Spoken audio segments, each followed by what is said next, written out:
Bonjour à tous, j'espère que vous allez bien. On se retrouve aujourd'hui pour la partie numéro 2 du calendrier de l'Avent, les ateliers de Karine. Donc on va ouvrir les 5 autres pochettes, enveloppes. Et donc voilà, je vais vous montrer du coup ce que j'ai reçu. Donc on ouvre l'enveloppe numéro 6.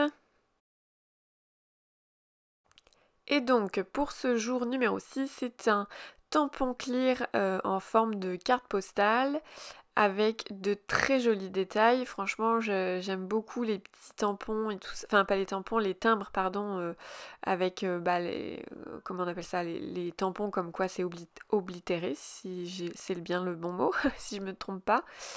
Donc vraiment, un très joli tampon. Donc là, on passe à l'enveloppe numéro 7. Donc c'est les chiffres de 1 à 24, pardon.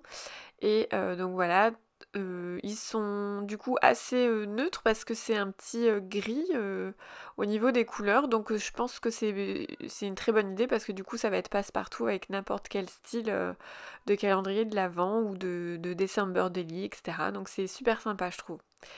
Donc là, on passe à l'enveloppe numéro 8. Et là, oh là là, j'adore. Franchement, elle est trop canon, cette petite enveloppe. Donc c'est une matrice en forme d'enveloppe avec un cœur évidé au centre. Donc du coup, on peut venir y mettre un papier à motif ou un papier à deux couleurs.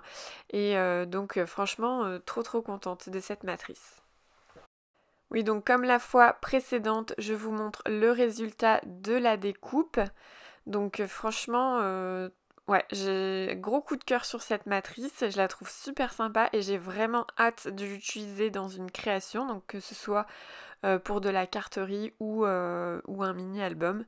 Franchement, elle est vraiment super sympa cette petite enveloppe. Donc là, comme d'habitude, hein, quand je vous fais des démonstrations de... Enfin, c'est pas démonstration du coup, mais c'est juste que je vous montre le résultat d'une découpe de matrice. Je prends n'importe quelle chute de papier, donc forcément que je vais pas prendre un beau papier pour vous montrer. Mais du coup voilà, on peut également récupérer du coup le cœur, donc ce qui est toujours aussi également intéressant. Donc trop contente, hein. Franchement ce calendrier de l'Avent, pour l'instant je suis pas du tout déçue, j'aime tout ce que j'ai reçu, donc voilà, trop contente d'avoir investi dans ce très beau calendrier de l'Avent. Donc là on passe à l'enveloppe numéro 9. Et là, ah bah encore des matrices, donc franchement trop contente. Et cette fois, oui, je regardais si je m'étais pas trompée. Mais oui, c'est bien. Donc les matrices, ce sont des tags ou des étiquettes à cadeaux.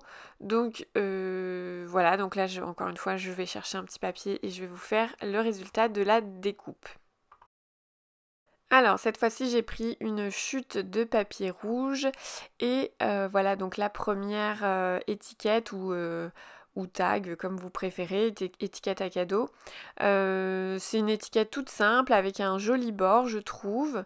Et puis voilà la seconde qui est du coup au niveau de la forme enfin un peu moins simple on va dire que la première. En fait j'aime bien parce que les trois styles sont différents et du coup c'est hyper sympa. Là le cadeau au centre c'est super sympa. Et puis bah celle-là elle est vraiment très jolie avec marqué Joyeux Noël. Et je trouve du coup que bah on peut facilement mettre par exemple deux tags ensemble, un avec marqué Joyeux Noël, l'autre la plus simple avec laquelle on peut marquer un petit prénom. Donc du coup voilà, franchement je suis très contente d'avoir des matrices dans ce calendrier de l'Avent parce que comme, enfin si vous le savez peut-être ou pas, mais j'ai pas énormément de matrices moi puisque j'ai une Big Shot depuis peu et puis que je veux pas investir dans des milliers de matrices puisque j'ai la Cricut Maker. Donc forcément j'investis dans des matrices un peu de manière on va dire un peu coup de cœur. Et là clairement les matrices que j'ai eues je suis très contente, je les trouve super sympas. Donc du coup voilà. Donc là on ouvre l'enveloppe numéro 10 et donc voici un Père Noël trop mignon. J'aime vraiment trop ce Père Noël. Alors je suis désolée, je suis sortie de la caméra parce que je l'admirais de plus près. Voilà, et du coup voilà, il est vraiment super sympa. Je trouve qu'il est très bien fait pour une mise en couleur. Il y a certains tampons où la mise en couleur est pas évidente ou du moins pas possible. Donc du coup, celle-là, clairement, on a de quoi faire pour le mettre en couleur. Donc du coup, je suis très contente. Voilà. Donc on se retrouve pour la partie 3 très bientôt et je vous dis à très vite.